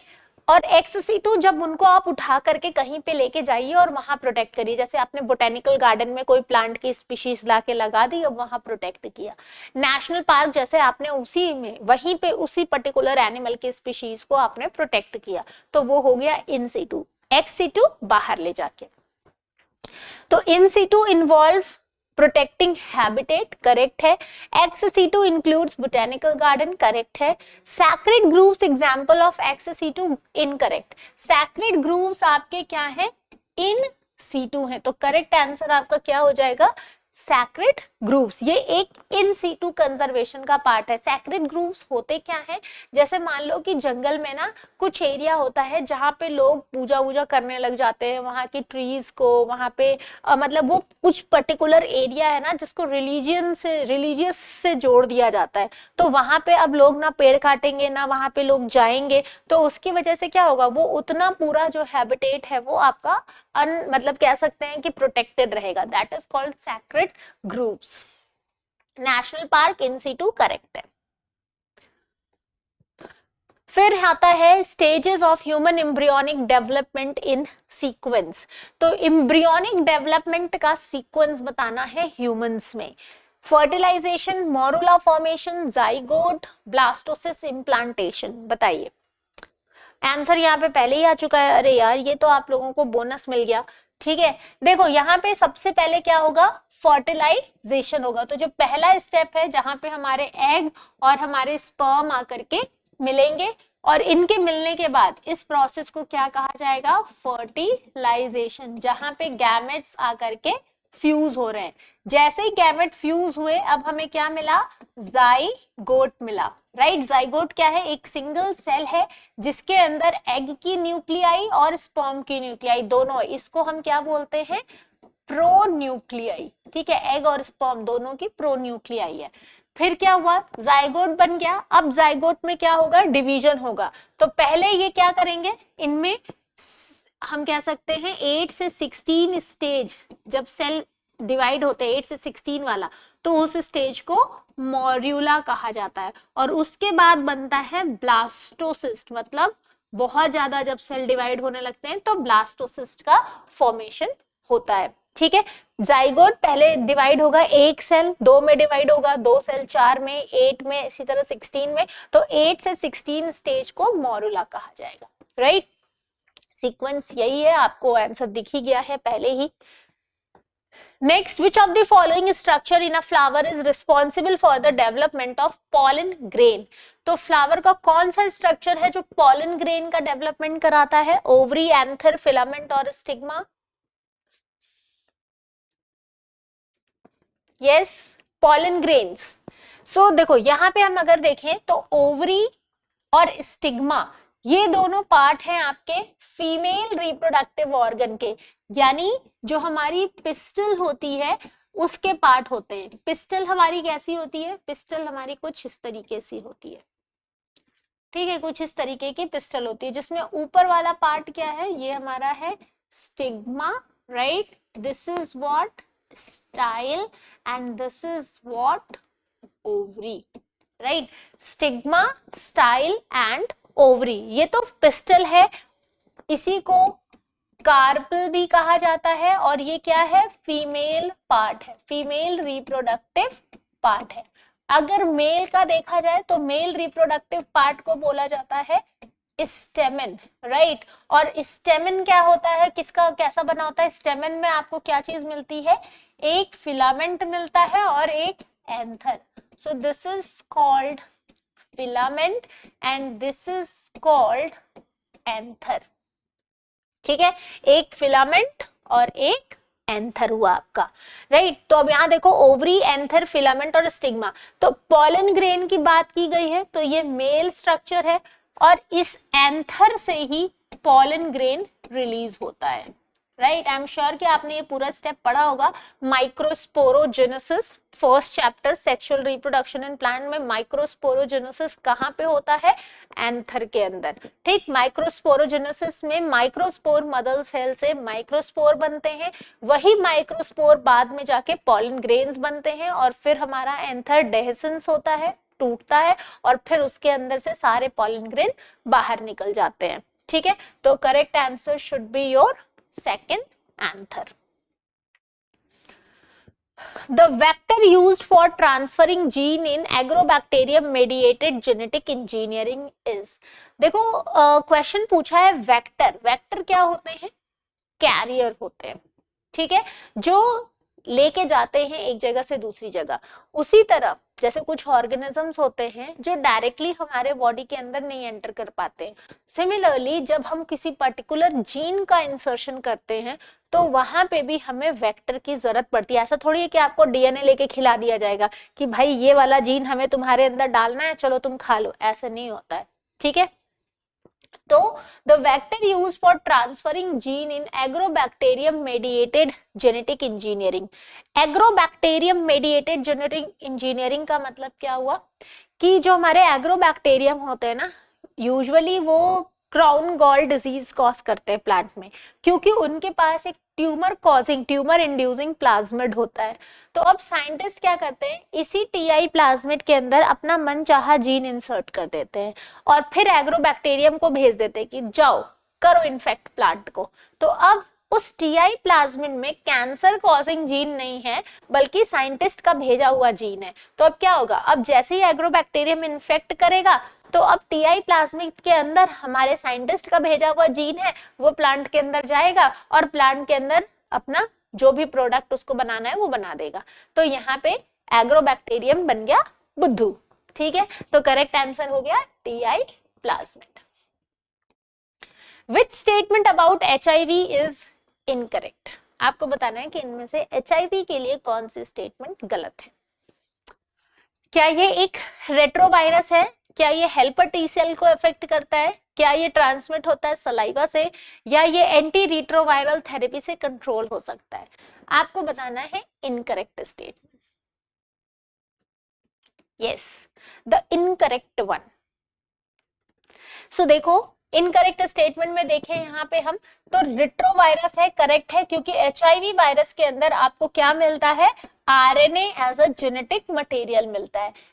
हेल्पर टी सेल को अफेक्ट करता है, बिल्कुल सही है। HIV इतना चालू है कि जब वो हमारे अंदर जाता है ना, तो जो टी सेल्स होते हैं, आपने बी सेल और टी सेल के बारे में पढ़ा होगा। हमारे जो लिम्फोसाइट्स होते हैं,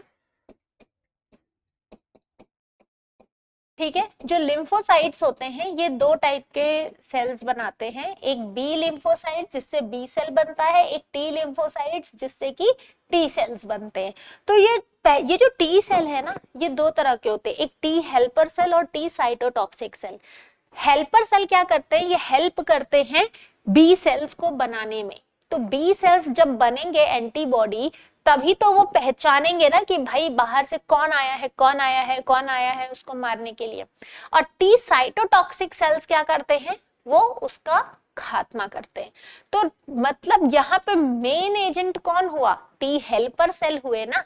तो एचआईवी जो है वो सीधा जाके टी हेल्पर सेल पे अटैक करता है और सारे टी हेल्पर सेल्स को खत्म कर दिया।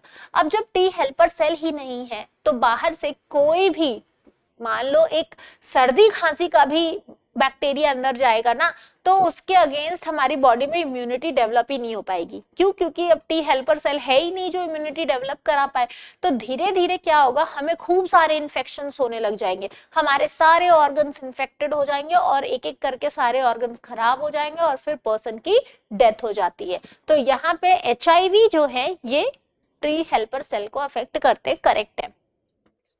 HIV can be transmitted by saliva, ये गलत है। HIV का जो ट्रांसमिशन है वो ब्लड ट्रांसफ्यूजन, इन्फेक्टेड निडल्स और सेक्सुअल, अगर हम ऐसे कह सकते हैं कि इनअप्रोप्रिएट सेक्सुअल कांटेक्ट से भी आपके HIV वायरस का ट्रांसमिशन होता है। एंट्री रिट्रोवायरल थेरेपी से हम इन्हें कंट्रोल कर सकते हैं। साइंटिस्ट के नाम दिए हुए हैं, उनके काम दिए हुए हैं, बताइए किसने क्या काम किया हुआ है। चलिए फटाफट से आंसर बताइए, किसने क्या काम किया है।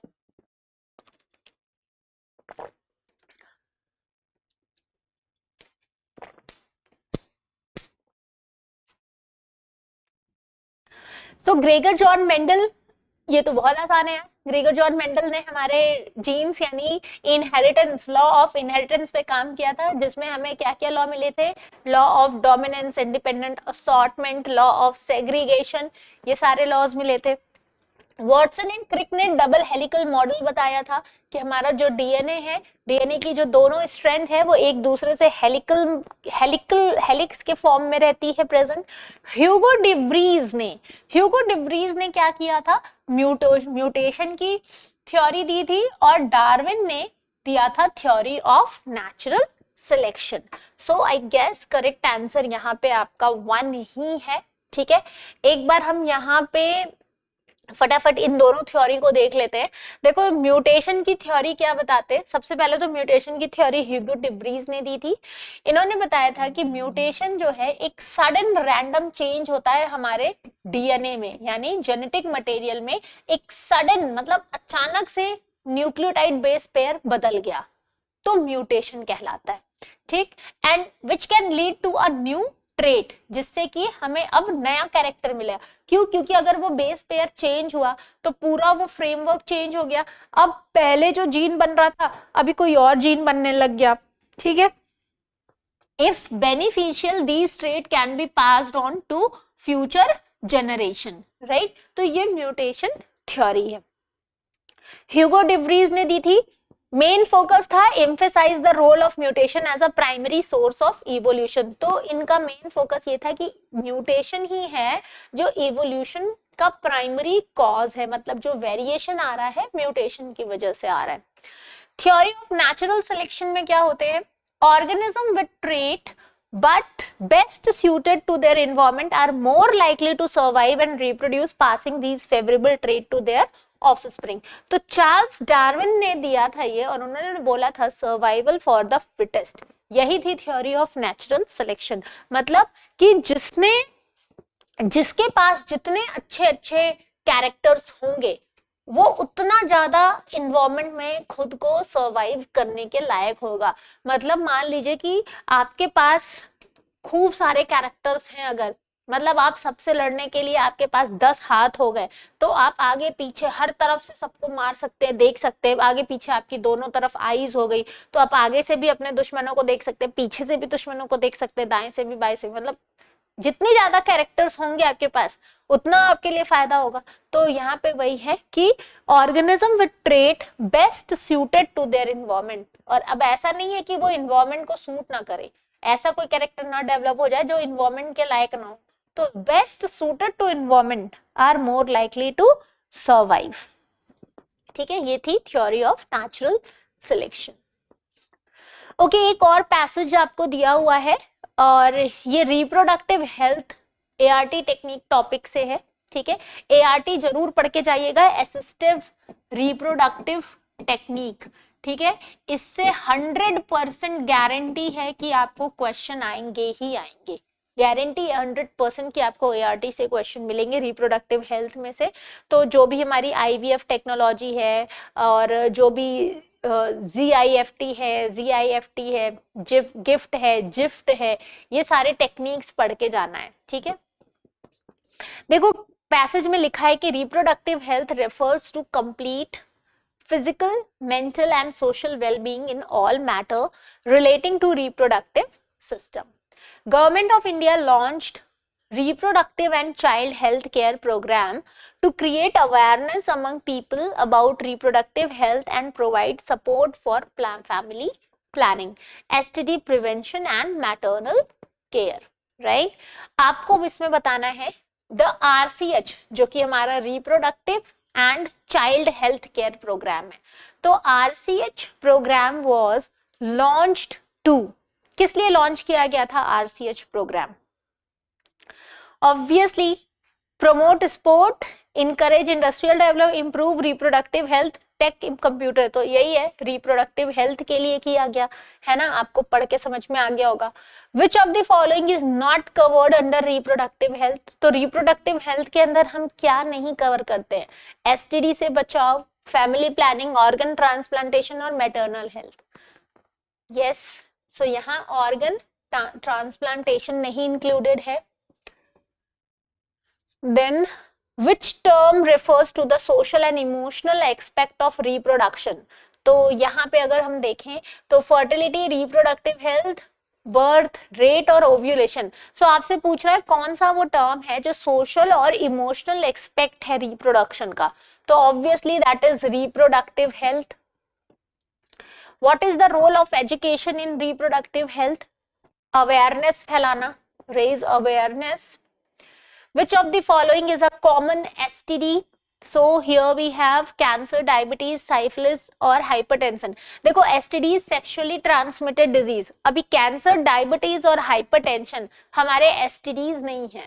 ठीक है, तो सेक्सुअल कांटेक्ट से साइफिलिस होता है। एक्चुअली में साइफिलिस जो होता है ये एक बैक्टीरिया है, ट्रिपैनोसोमा पैलिडियम, नाम याद रखिएगा, Trypanosoma palladium is a bacteria which causes syphilis, right? और ये एक sexually transmitted disease है जो serious health complication cause कर सकता है, याद रखना ये। ठीक है, चलो, oh my god, next question का आंसर दे रखा है, अब काट के कोई फायदा तो है नहीं, बट फिर भी जिन्होंने नहीं देखा होगा अभी तक उनके लिए। Which of the following diseases transmitted by Aedes mosquito? तो हमारी जो एडीज मॉस्किटो होती हैं, फीमेल एडीज मॉस्किटो, यूजुअली वो क्या काम करती हैं? डेंगू। देखो मलेरिया को कॉज करने वाली जो मॉस्किटो है उसका नाम है anopheles mosquito.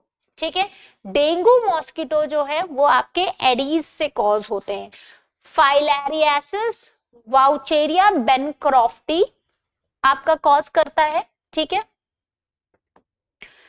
Enzyme used to join DNA fragment is known as, अब तो ये आप बहुत आराम से कर सकते हैं क्योंकि मैंने स्टार्टिंग में आपको बहुत अच्छे से बता दिया है। डीएनए फ्रेगमेंट को जोड़ने वाले एंजाइम कौन है? DNA ligase. इस तरह से ही आपको क्वेश्चंस पूछे जाएंगे। ठीक है, तो जितने भी एंजाइम्स वगैरह है ना वो आप प्रॉपर रिवाइज कर लेना। कौन सा स्टेटमेंट इनकरेक्ट है? विच of the following statement is incorrect here? So about the ecological succession आपको बताना है incorrect statement, right? It is a unidirectional process, leads to stable climax community. Primary succession begins in area previously uninhabited. Secondary succession occurs in water bodies only. Right so आपको यहां बताना है कि ecological succession के लिए गलत statement कौन सा है. I am sorry. या तो क्या ये एक यूनिडायरेक्शनल प्रोसेस है, क्या ये एक स्टेबल क्लाइमेक्स कम्युनिटी तक ले जाती है, ये तो करेक्ट है. प्राइमरी सक्सेशन बिगिन होता है एरिया जो कि पहले से अनइनहैबिटेड है, ये भी करेक्ट है. Secondary succession occurs only in water bodies, ये गलत है. देखो क्वेश्चन के ऑप्शन में ना जब ये ओनली वर्ड आ जाए तो समझ लेना कि यहाँ पे खतरे की घंटी है और उसको थोड़ा सा आपको ध्यान देना पड़ेगा. ठीक है, तो गलत आंसर आपका यहाँ पे है secondary succession occurs in water bodies only. Alright, next match list 1 and list 2.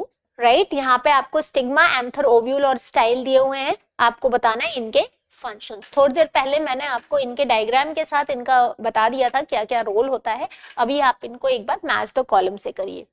देखिए स्टिग्मा क्या है, स्टिग्मा कहाँ मिलता है, फीमेल में.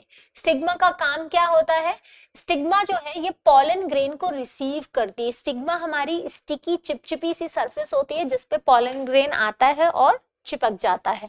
तो stigma receives pollen. Anther produce करता है पॉलन. ओव्यूल क्या है, कंटेन एम्ब्रियो सैक. और स्टाइल जो है पॉलन ट्यूब पाथवे प्रोवाइड करती है. तो क्या हो जाएगा करेक्ट आंसर यहाँ पे, ए का 2, बी का 1, सी का 4 एंड डी का 3. So correct answer should be 1. Okay, insertion of gene into vector, isolation of gene of interest, transformation into host, selection of recombinant. ये हमारी आरडीटी का सीक्वेंस है, बहुत इंपॉर्टेंट है. ये क्वेश्चन एग्जाम में पीवाईक्यू में भी आया हुआ था. आपको यहाँ पे सीक्वेंस वाइज बताना है कि सबसे पहले आरडीटी में क्या होगा. जीन का इंसर्शन होगा एज अ वेक्टर, आइसोलेशन होगा जीन का, जीन ऑफ इंटरेस्ट का, या फिर ट्रांसफॉर्मेशन होगा इनटू होस्ट, या फिर होगा आपका सिलेक्शन ऑफ रिकॉम्बिनेंट. बताइए.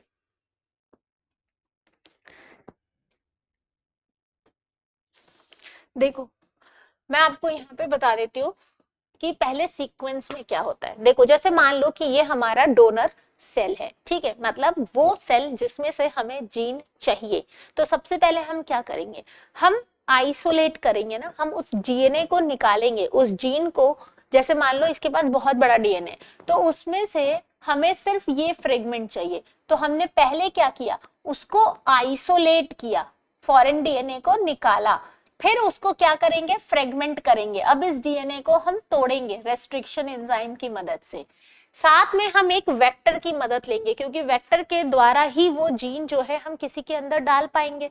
तो जो वेक्टर लिया, प्लाज्मिड यूजुअली लेते हैं. प्लाज्मिड के वेक्टर में हमने ये जो जीन, जो फ्रेगमेंट हमने कट किया है, वो डीएनए लाइगेज की मदद से यहाँ पे हमने ऐड कर दिया. ठीक, तो अब ligase enzyme join foreign DNA to plasmid. अब प्लाज्मिड अब क्या बन गया, ये एक रिकॉम्बिनेंट डीएनए बन गया. मतलब प्लाज्मिड में बाहर से जब कोई जीन आके इंसर्ट हुआ तो अब ये जो प्लाज्मिड का डीएनए है ये एक रिकॉम्बिनेंट डीएनए बना. ठीक, इस रिकॉम्बिनेंट डीएनए को हमने कहाँ डाला, होस्ट बैक्टीरिया के अंदर डाल दिया. ठीक, अब ये जो डीएनए प्लाज्मिड था ये हमारा जीन लेके इस बैक्टीरिया के अंदर आ गया. फिर इस प्लाज्मिड ने अपनी खूब सारी कॉपी बनाई. राइट, अब इसका क्या हुआ, इंजीनियर्ड बैक्टीरिया को मीडियम में रखा गया, प्रोडक्ट बनाया गया, डाउनस्ट्रीम की गई. राइट, तो ये एक आरडीटी का तरीका होता है. अब देखो यहाँ पे स्टेप क्या क्या दिए. सबसे पहले लिखा है insertion of gene into a vector है, isolation of gene of interest, transformation और सिलेक्शन. तो सबसे पहले तो आइसोलेशन होगा, हमें अपना जीन ऑफ इंटरेस्ट जिसमें से चाहिए उसमें से निकालना है. उसके बाद हमें उसको कहाँ डालना है, insertion of gene into vector, फिर वेक्टर के अंदर डालेंगे. फिर ट्रांसफॉर्मेशन इनटू होस्ट, मतलब अब उस वेक्टर जो प्लाज्मिड था उसको होस्ट के अंदर डालने के प्रोसेस को क्या कहा गया, ट्रांसफॉर्मेशन कहा गया. तो तीसरा हो जाएगा ट्रांसफॉर्मेशन। उसके बाद होगा selection of recombinant. Selection of recombinant में देखा जाता है कि अब मान लो कि डाला गया तो कितने ऐसे होस्ट हैं जिन्होंने उस रिकॉम्बिनेंट डीएनए को एक्सेप्ट किया, उस प्लाज्मिड को एक्सेप्ट किया। तो उसके लिए हमारे एंटीबायोटिक के मार्कर्स होते हैं, सिलेक्टेबल मार्कर्स होते हैं, जिनके थ्रू हम पहचान पाते हैं कि रिकॉम्बिनेंट कौन सा होस्ट है। ठीक है, करेक्ट आंसर 1। बहुत इजी क्वेश्चन है, जल्दी से बताइए। Mutual relationship where both organism benefit is known as. कौन सी वो म्यूचुअल रिलेशनशिप है जिसमें दोनों को फायदा होता है? दोनों को फायदा आपके म्यूचुअलिज्म में ही होगा, नाम से ही समझ में आ गया, म्यूचुअल रिलेशनशिप, म्यूचुअलिज्म। कमेंसलिज्म में मतलब यहाँ पे हम ऐसे कहते हैं प्लस प्लस। कमेंसलिज्म में एक को प्लस हो रहा है, एक को कोई नुकसान नहीं हो रहा है, कोई फायदा नहीं हो रहा है। पैरासिटिज्म में एक को फायदा हो रहा है, एक को नुकसान हो रहा है। प्रीडेशन में भी एक को फायदा हो रहा है, एक को नुकसान हो रहा है।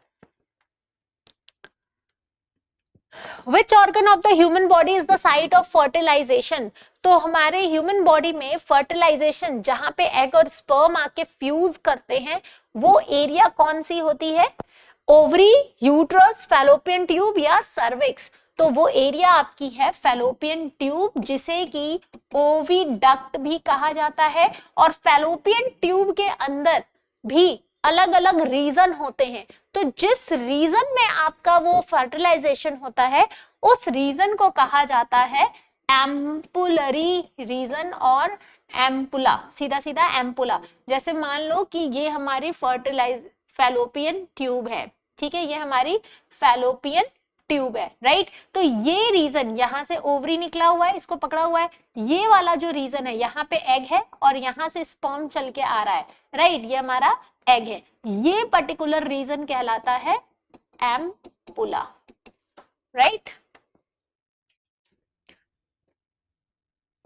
Which of the following statement regarding biodiversity is incorrect? अब बताना है बायोडाइवर्सिटी के लिए गलत स्टेटमेंट कौन सा है। एक क्वेश्चन आपने बायोडाइवर्सिटी की कंजर्वेशन से किया था, सेकंड क्वेश्चन आपकी ये है। India is one of the 12 mega biodiversity country of the world. Western Ghats are not considered a biodiversity hotspot. Genetic diversity is one level of biodiversity. Species diversity includes the number and variety of species. कुछ topics हैं जो आपको sure and short marks दिलाएंगे, right. So यहाँ पे correct answer है आपका second, Western Ghat are not considered as a biodiversity hotspot, जबकि उसको कंसीडर किया जाता है। वहां लिखा है नॉट कंसीडर, आपको बताना था इनकरेक्ट। चलो यहाँ पे कुछ डिजीज हैं, फटाफट से इनको मैच कर लीजिए, बहुत इजी क्वेश्चन है, जल्दी से मैच कीजिए इन्हें। देखो आप क्वेश्चन देखो तो पहले तुरंत पॉज कर लो और फिर अपने से उसका आंसर देखो, फिर आप मेरा सोल्यूशन करो, तब आपको अच्छा लगेगा करने में, ठीक है। जैसे TB caused by mycobacterium, malaria caused by plasmodium, ringworm caused by fungi and pneumonia caused by streptococcus pneumoniae। तो A का 2, B का 1, C का 4, D का 3, मैक्सिमम के ऑप्शंस A ही आ रहे हैं ये तो। चलिए, which of the following is a key characteristic of the human genome project? Human genome project के लिए क्या की कॉन्सेप्ट है? Identify the complete set of gene in the human genome, only focused on the coding sequence of human genome, map only the mitochondrial DNA in human, completed with the help of single country। तो भाई ये गलत है, ठीक है, single country से नहीं हुआ था, केवल माइटोकॉन्ड्रिया को नहीं सीक्वेंस किया था, ना ही coding sequence. It identify the complete set of gene in human genome. Which process increases the number of individual in a population? तो पॉपुलेशन का नंबर किसकी वजह से बढ़ा था? देखो ई माइग्रेशन में मतलब क्या होता है कि अंदर आए, ठीक है। देखो ई माइग्रेशन मतलब होता है बाहर जाना, तो यहाँ पे तो घट रहे हैं। मॉर्टिलिटी का मतलब क्या हो रहा है कि मर रहे हैं, यहाँ पे भी घट रहे हैं। नेटेलिटी पैदा हो रहे हैं, इमिग्रेशन मतलब अंदर आ रहे हैं। तो यहाँ पे हमारा जो आंसर क्या हो जाएगा, देखो पूछ रहा है कौन सा है process increase the number of individual in a population. तो यहाँ पे आपका 3 आंसर करेक्ट होगा। वैसे तो देखा जाए तो इमिग्रेशन भी हो सकता है, but the most correct one is natality, क्योंकि इमिग्रेशन में तो जब कोई आएगा तब नंबर बढ़ेगा ना। नेटेलिटी तो बर्थ होती है कि जब पैदा होते जा रहा है पॉपुलेशन बढ़ता जा रहा है, ठीक है, तो नंबर बढ़ाने के लिए नेटेलिटी। ह्यूमंस में sex of the child determined by dash of the sperm. तो ह्यूमन में जो चाइल्ड की सेक्स है वो स्पर्म की मोटिलिटी, हार्मोन, क्रोमोसोम और साइज किसके थ्रू डिटरमाइन की जाती है? क्रोमोसोम यार। अगर स्पर्म के अंदर XY क्रोमोसोम है, यही तो रिस्पॉन्सिबल है ना डिटरमाइन करने के लिए। Which of the following statement about ecosystem is incorrect? बताइए, ये इंपॉर्टेंट क्वेश्चन है। इकोसिस्टम के लिए इनकरेक्ट स्टेटमेंट कौन सा है?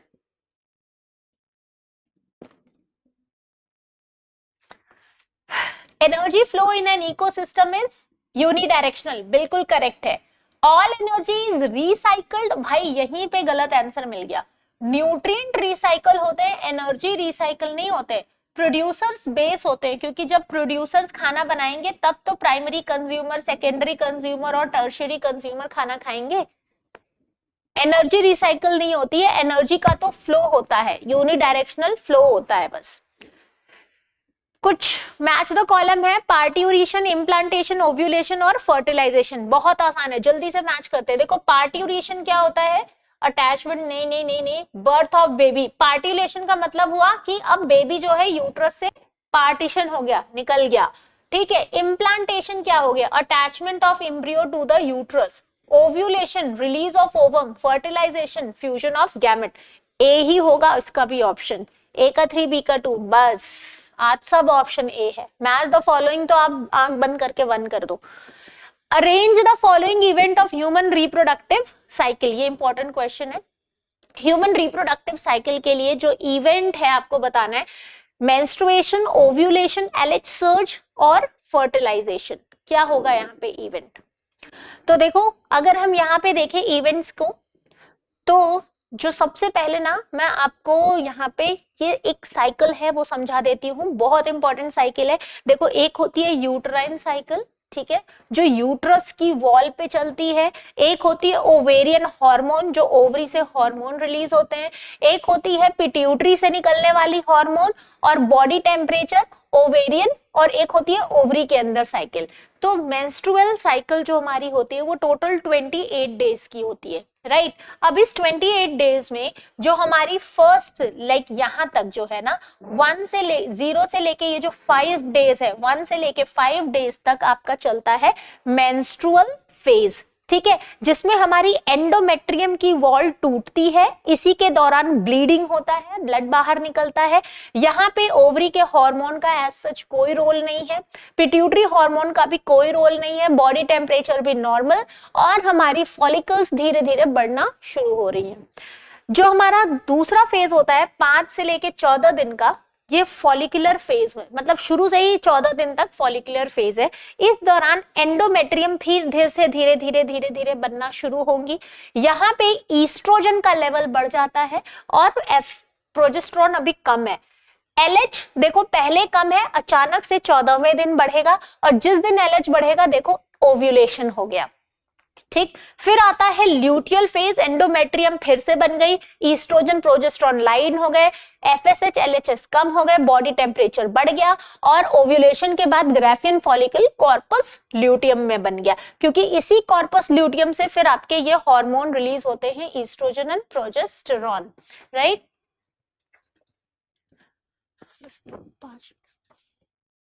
ठीक है, एंड देन आता है आपका मेंसेस, तो ये आपका 28 डेज का चलेगा। तो अब इसके अकॉर्डिंग यहाँ पे जो हमारा ऑप्शन होगा ये पहले ए, सी, बी और डी, ठीक है।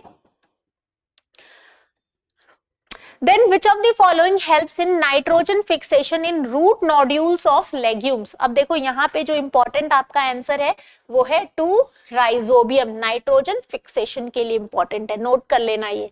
Which following statement about lactoperon is true? lactoperon के लिए कौन से स्टेटमेंट ट्रू है? तो lactoperon is responsible for the synthesis of enzyme that break down lactose in E. coli.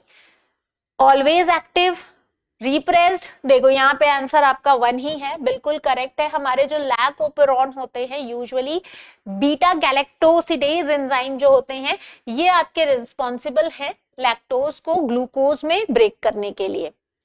Identify the incorrect statement about human evolution. अभी human evolution के लिए गलत स्टेटमेंट क्या है? पॉज करिए, फटाफट आंसर करिए।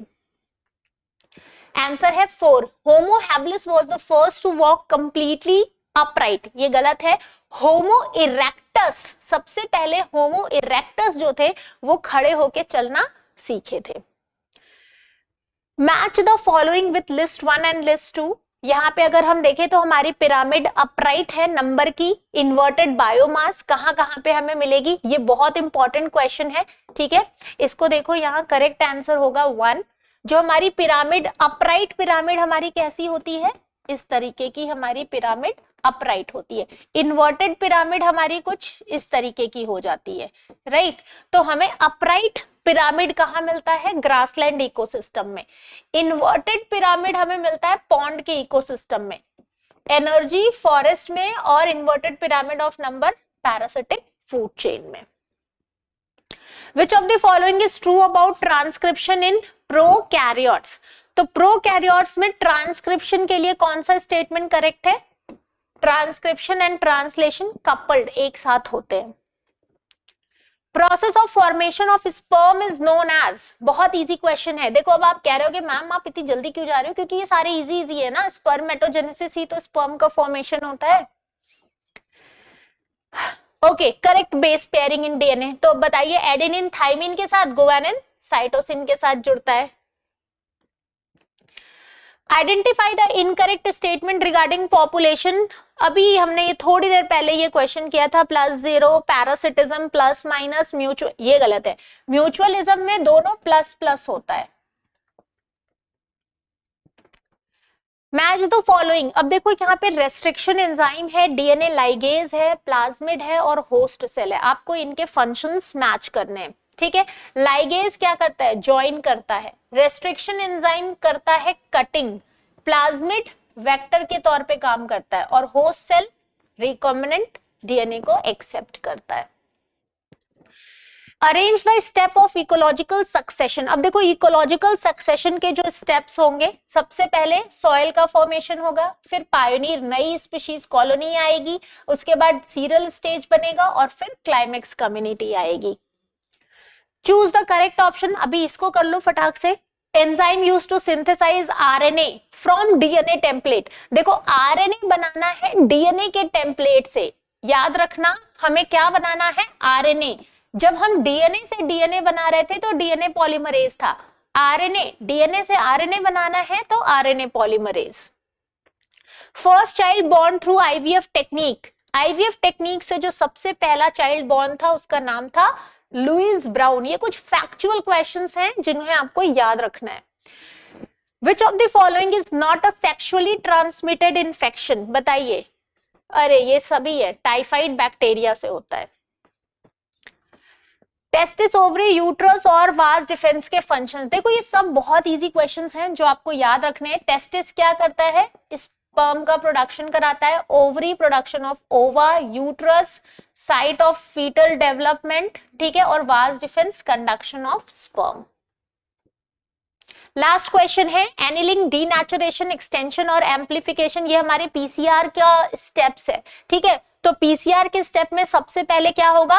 डीनेचुरेशन होगा, फिर उसके बाद आपकी एनिलिंग होगी, देन एक्सटेंशन होगा और फिर एम्प्लीफिकेशन होगा।